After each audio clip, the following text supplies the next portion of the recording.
Hey guys, and welcome back for another wonderful episode of NTom and Volk's Spot of PC.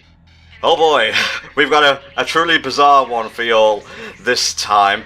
This is a reckless disregard for gravity. Besides being a trippy kind of like base jumping sort of game, it's also one of the only video games out there that you can say properly while falling down a flight of stairs. Yes, except there's no stairs here. Plenty of buildings. If you like buildings and falling off them, this is the game for you. Finally, something that caters to my needs and wants. But anyway, this was developed and published by Disregard Games, a company who's developed a lot of stuff with crazy names, none of which I've really heard of or played before. But it's classified as a simulation game. It came out in September of 2009 for Microsoft Windows and so on. It apparently takes place in the year 2011 in an alternate reality version of Boston. Players base jump from the highest building, trying to get the highest possible score. It's trippy, to say the least. Yes, it's a weird game. I played a little bit of it. I have to admit, I didn't play as much of this game as I perhaps would have liked. I guess after a while, the concept just kind of becomes a bit repetitive, but I played it for a little while, and it did provide me with plenty of amusement. You know, back in the days where I actually, did Steam-related stuff on the live stream, this was one of the games I particularly enjoyed playing offline, mostly because, and it's kind of a wrench, it's full screen only, as far as I'm aware. They did actually release a version that did have a windowed mode, and that is the version called For the Awesome. But yeah, it didn't used to be windowed mode. I think you had to either force it through the Steam client or something like that, but... Well, I tried, I did not get anywhere, but explain to our viewers how works in terms of gameplay. This is a high-scoring affairs game where you have to jump from a building, and you have to accrue points by either hugging very close to buildings, or moving close to buildings called a kiss for the first time. Yep. So you kiss a building, and then you hug it for as long as possible, and then sometimes they throw like score plates into the mix as well. And the game is pretty nice in that it kind of explains each mechanic individually in terms of scoring so that you can get used to how it works out before you're actually flung in there, or in this case, I guess, thrown off a building. Yeah, and it's not just these types of like, there's like random buildings and whatnot, and you like have to fly between them. There's also like, sort of, I want to say monkey target sort of affairs, where you have to go through things that will give you like extra points before landing in the circle. Yeah, there are plenty of maps that actually give you point tiles in which you have to smash through in order to get them, and they can give you like 250 points, sometimes even a couple thousand if you're lucky.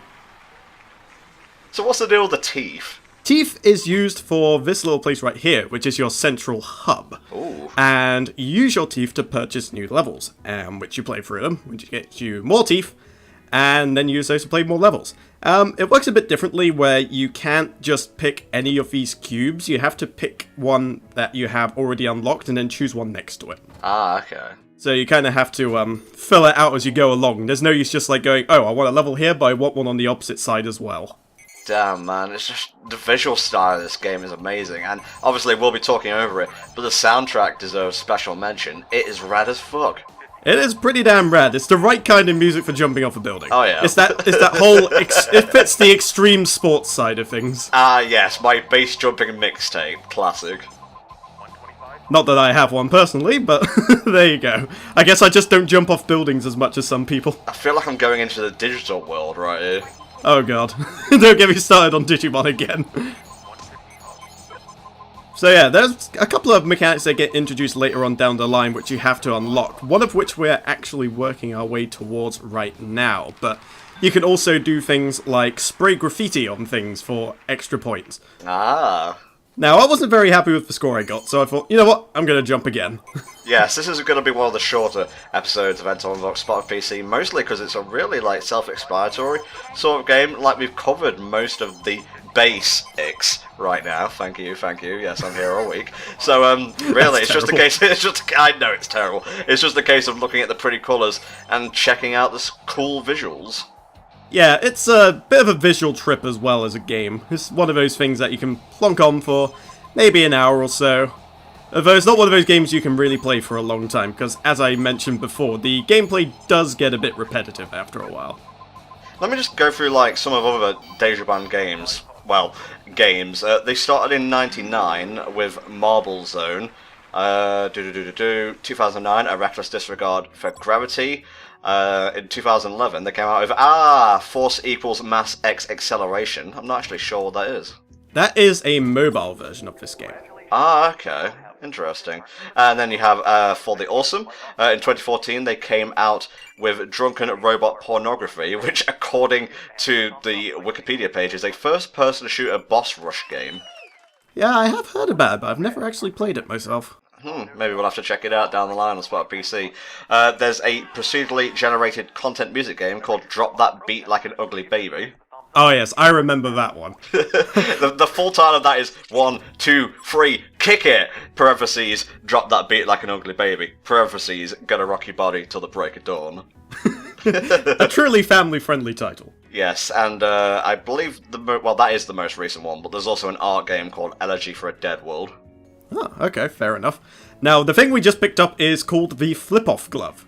And in some levels, you will have spectators, which will either be blue or red. And you gotta give thumbs up sign to the blue ones, because they're your fans. And you gotta flip off the red ones, because they're protesters and we hate them. I can't even see the haters, I'm falling so fast. Exactly, but you have to find time for them, because they are worth quite a large amount of points. I see. Can I just say this, by the way? You know the cursor that we use to select levels and whatnot? Doesn't it remind you of the symbol for Half-Life? It does a little bit. I didn't want to say it, but it does spare a little bit of a resemblance. Well, at least we share the same kind of pattern of insanity. This is what I was talking about here. Nice bail, by the way. Nice crash, nice fail. Well, I have no more legs. And I got a bit cocky here. I thought, I can make it. I could not make it. Oh, man. It's not very often we get to see fails in the Spot of PC, so thanks for making this episode unique, I guess. Well, it's one of those ones that's a lot of trial and error, so I kind of wanted to give a proper glimpse into my successes and my failures in pretty much equal amount. Because this is not an easy game. A lot of people will think, okay, it seems basic enough, but if you want to go for like the 4-5-star results on half these levels, you're really going to need to work for it. Oh yeah, I can attest to that, having played it myself. I actually played a lot of it back when this game was part of the Potato Sack, which, for those of you who may not know, is a special event that Valve did to do with the release of Portal 2. Oh, okay. And this game, among several others, were part of that pack, and they had special GLaDOS-themed aesthetics and levels, which you had to play through, and you got potatoes for it. Okay. And eventually, you would unlock the Potato Sack, and the community as a whole will have to go through this in order to try and unleash Portal 2 upon the world. Early. Oh, is it like an ARG kind of thing? No, not really. It's just like, okay, here's a bunch of games in a pack. There's going to be a bunch of challenges for you to do, and if you manage to do them collectively, we'll release Portal 2 a bit earlier. And they succeeded. They managed to get Portal 2 a whole 10 hours before it was due to be released. That's pretty sick. Nice. Oh yeah, gotta get that 5-star rating. Never let it be said that you aren't good at base jumping, mate. I wouldn't want to try it in real life. I don't think real life would give me that many second chances. We only have so many bones after all. Only 2 kneecaps as well. Okay, so what are we moving on to next, mate? Well, let me see here. This one is another just hug and kiss level, but this one actually involves the flipping off function as well. Oh, nice. So here we go. Here's some protesters. Fuck you, bitch! I didn't actually get it there because I was kind of thinking, okay, I'm going to go through this level as best I can, and then I'll worry about all the points later. And that's kind of the way you want to go about some of these levels when you're going upon them the first time. Not to necessarily just frantically go for every point you can, just go through the level and just kind of have a good look around, see what scoring opportunities are available. And then when you jump down again, you can assess the situation, see where the big points are, and go from there, and then hopefully you'll end up with a pretty high grade. Dude, your hugs and kisses are off the scale. Unfortunately, merely hugs and kisses in this level is not going to be enough. You gotta give props, and you gotta give disses as well. Oh yeah, here we go. Fuck you! They're all sad, I love it, they're happy. And I'll have thumbs up you guys as well. I've wondered what the protesters are doing up there to begin with, because that's not exactly a safe position to be in. I mean, a small gust of wind, and you'll be base jumping with the rest of them, thus your protesting is kind of a moot point by then. Well, when you boot up the game, it does that, Disregard Games Presents sort of thing, and you may think it's all just kind of like silly talk, but if you listen carefully, it's like mankind can no longer see the stars because we've built so high, but they can look down and see them. Yeah, that's rather, I'm not sure what the really right word is to explain it, honestly, but it was cool to hear. It gives you pause, that much is true. So yeah, this is like I said, this is just a very basic game. I mean, you just go through all the levels, find new stuff, like eventually you can go up on and unlock graffiti. But you know, I wanted to show off a few different levels at the very least, just to kind of give an idea of what this game has to offer and how the difficulty ramps up, because I think the difficulty side of things is an important point. So here we go, there's going to be hugs, kisses, and also trying to find those big scoring plates. Nice, nice. Also, one thing to note is that oftentimes the high scoring tiles will be placed in a position where there's substantially more risk. But of course, with risk there is a lot more reward. Hell yeah, buddy. So of course you want to grab all those points you can. I think some of my favourite levels in this game, it's like, it doesn't even feel like you're falling down, it's like you're going through a series of tubes. Yeah, you do have a couple of levels like that where it's all like really, really closed off, or they have like areas where there's like a very, very thin gap for you to go through, like right here. Whoa, oh jeez. Threading the needle. It's worth all the points though, so I'm not complaining. Oh, all the hugs. No one else has hugs but me. I'm gonna hug all of these buildings to death. And it's just like constantly visually rewarding, you know, orally rewarding, you know, AURALLY. And I almost actually missed the landing point. I was like, wait, where's the landing pad? And it was all the way over there. And I thought, oh, I'm not going to make this, I'm not going to make this. But I made it. So, that's good. So how do you feel about the whole high score sort of genre in terms of like simulation games, mate? Do you play other types of simulation games that use a similar system? Not really, honestly. I normally I went for this game because it just interested me with the premise and... Also, I've heavily pushed it. Yeah, you pushed it as well, I will admit that. But yeah, I don't really go for the high-scoring games all that much. I think I kind of had my fill of that in my childhood. So now I'm at the point where I want a bit more meat in my game. I felt that one. Yeah, some of them are particularly brutal, especially when you like hit a building and then break your legs. Yeah. You can hit buildings in this game relatively safely, but you will be set into a spin. But there are times where you can actually use that to your advantage to actually get from one side to the other relatively quickly, but obviously I haven't quite mastered that yet. Oh, God damn it, Volk, you're gonna give me a heart attack. Hey, at least it's not me in real life. Could this be your last one? Yeah, I did give it at least a few attempts, so I said to myself, okay, I'm gonna give this a few more attempts, if it doesn't work out, I'll try the next one. And that's the nice thing as well, you don't necessarily have to complete one level to proceed on to the next, you just have to unlock it. So, if you unlock a level and you think, okay, this one isn't particularly going well, you can just unlock the next one along and try that one instead. Unlock all the cars and whatnot. Can you hug them and kiss them as well? Not the cars, but you do get birds on some levels, which you can do that too. Literally landing on birds and scoring, like, I think it's something like 5,000 points. Oh yeah, the birds, I forgot about those. And this is cool, like, you basically are following a map of sorts with the cubes, because like you said, you have to unlock stuff that's next to each other and what one. Yeah, but this is really, really trippy. Okay, as well as levels, you can unlock these pink cubes, which are just random bits the developers kind of thrown in there. And this is called anti-meditation. Have a listen. Close your eyes. If you're wearing shoes, remove them. This is creepy. Are you feeling relaxed yet? Are you sleeping yet? With the tips of your fingers. Brush 3 times. I don't like this, Volk. This is creeping me out. 3 times again. You don't have to think about crawling insects. Oh, fuck off. This is where the anti-meditation kicks Let in. the air pass through your nostrils. Do not think about insects crawling on, crawling around, or preparing to enter your nose. Fuck off! At that point, I had enough too, don't worry. It was like, nope! I'm done. See, oh, you're getting real close to the graffiti. Oh, yes.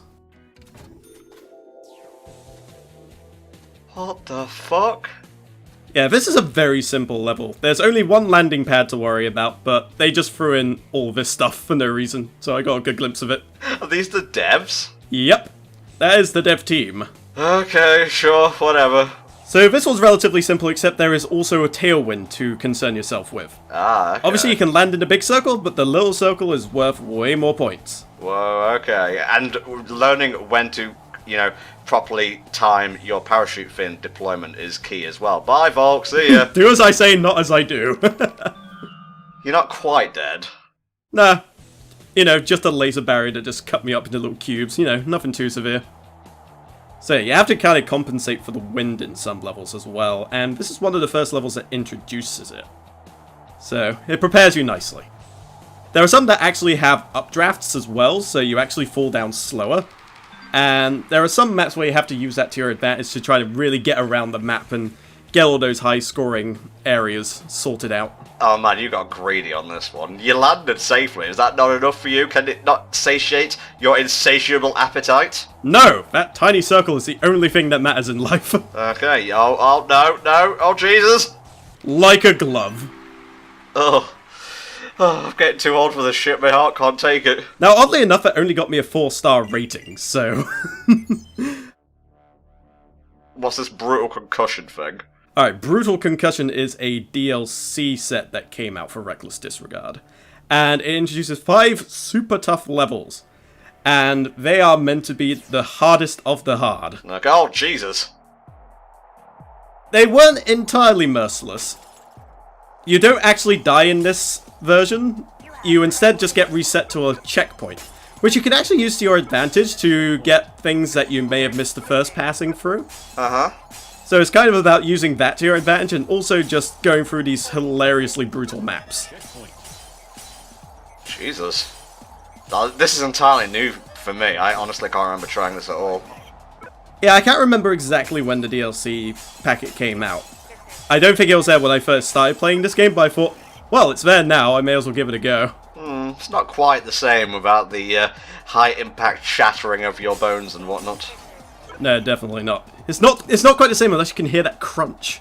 Less said about that, the better, I guess. But I believe we're going to very quickly or abruptly end this episode with the end of one of these missions. So why don't we wrap things up now? What did you think of a reckless disregard for Gravity Volk? For the few hours that I was able to play it without getting too tired of the concept, it was very, very enjoyable. This is a kind of game that I would recommend picking up if you see it on a sale. It has a little bit of history thanks to the potato sack appearance. But yeah, it's a nice little game, a neat concept. I would be very tempted to try the VR version if I had a VR set. Oh my god, fuck that noise! Yeah, probably not for me, but I'd try it for a laugh. Yeah, you'd have to be like fucking rock solid in terms of your constitution for you to try that. But as for me, Reckless Disregard for Gravity is visually appealing, it's fun to play, quite addicting, to try and get your high score up there and whatnot. Try it out, it's out on like Steam and whatnot now. We'll see you next time for another episode of Spot of PC.